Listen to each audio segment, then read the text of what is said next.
राष्ट्र सह्याद्री, आवाज जनतेचा, प्रयत्न जनहिताचा।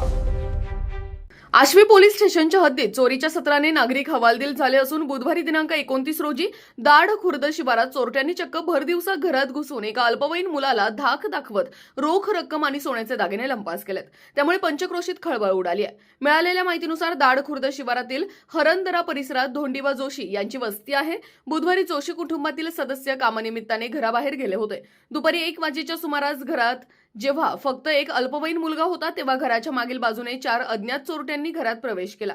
घरात अनोळखी व्यक्तींना पाहून मुलाने त्यांना हटकण्याचा प्रयत्न केला, मात्र एका निर्दयी चोरट्याने त्या मुलाला धाक दाखवत दाबून धरले। मुलाने प्रतिकार करण्याचा प्रयत्न केला, परंतु त्याचा नाईलाज झाला। त्याचवेळी इतर 3 चोरट्यांनी घरातील कपाटांची उचकापाचक सुरू केली। या लुटीत चोरट्यांनी घरातील सुमारे 1.5 ते 2 लाखांची रोख रक्कम आणि 3.5 तोळे सोन्याचे मौल्यवान दागिने असा मोठा ऐवज चोरून नेल्याचा अंदाज वर्तवला आहे। या घटनेनंतर जोशी कुटुंबियांनी तातडीने पोलिसांशी संपर्क साधला।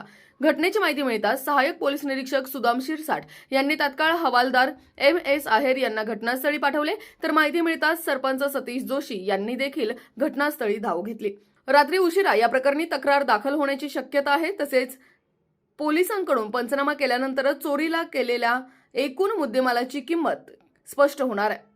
दरम्यान काही दिवसांपासून आश्वी पोलीस स्टेशनच्या हद्दीतील झरेकाठी, खळी, चनेगाव सर्व ग्रामस्थांचे भीतीचं वातावरण निर्माण झालंय। राष्ट्र सह्याद्री न्यूजसाठी प्रतिनिधी सोमनाथ डोळे। राष्ट्र सह्याद्री,